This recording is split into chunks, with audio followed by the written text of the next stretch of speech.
Hi, it's Valerie, and welcome to your OT Coaching Tune-Up. Today I wanted to speak about a tool I frequently use in coaching, and it's from the book The Big Leap by Gay Hendricks, an executive coach. He speaks about the ways in which we up or limit ourselves, which is the way we ultimately sabotage ourselves. And he uses them in 4 different ways. These are basically limiting beliefs or deep core wounds that show up that we subconsciously use throughout our lives.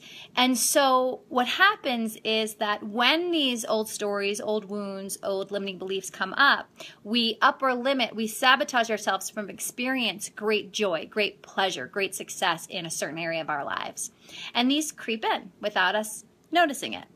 And so the 4 that he speaks about are really wonderful and really interesting, and if you're interested, I highly recommend getting the book, The Big Leap by Gay Hendricks. And today I'm going to speak about 1.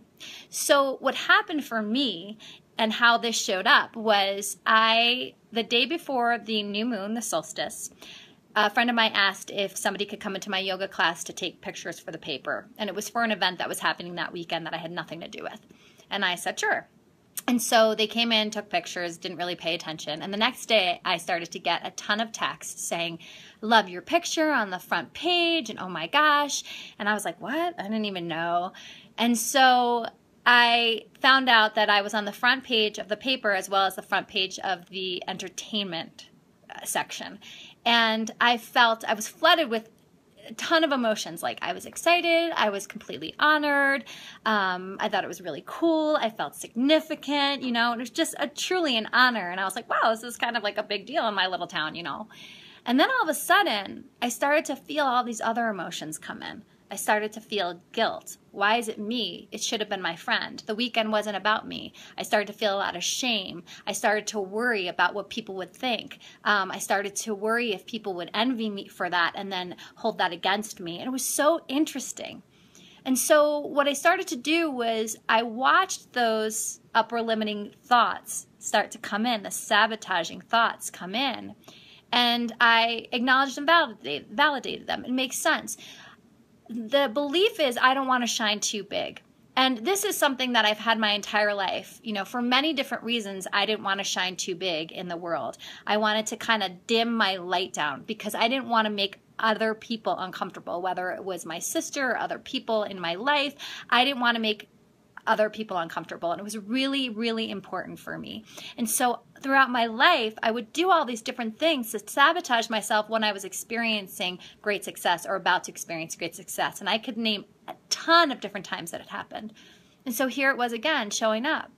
And interestingly, though, it's what I want to do, and what I keep doing as a coach is supporting people in shining their light in who they are, because there's something so brilliant when we allow our truth to really shine, because all of us have an incredible, unique gift. And when we allow ourselves to shine, we ultimately give other people permission and space to shine as well.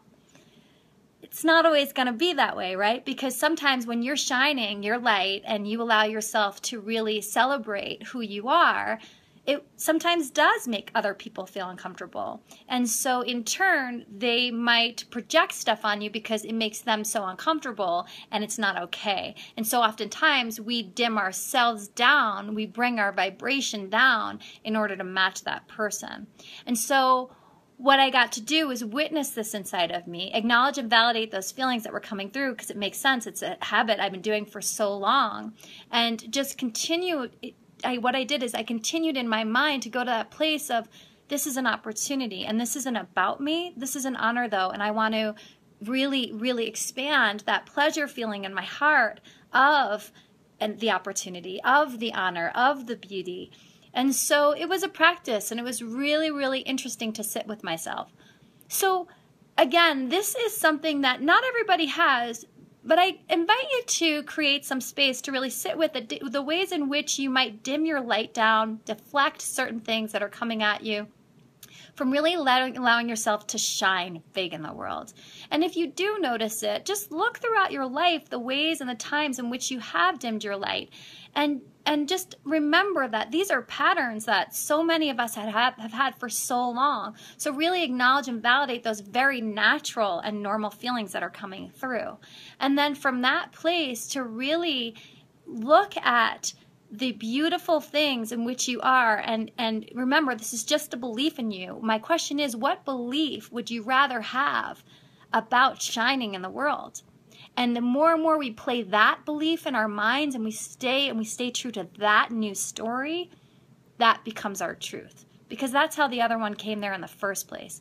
But it's changing and shifting this neuropatterning inside of our brains to associate our shining big to our new story instead of the old. So have fun with this. Give yourself some time and space to explore. If you have any questions or you want some support, please feel free to email me at valerie@organictwist.com, and shine really big in the world, because you're beautiful and the world wants and needs your unique and special gifts. And as always, expect great things.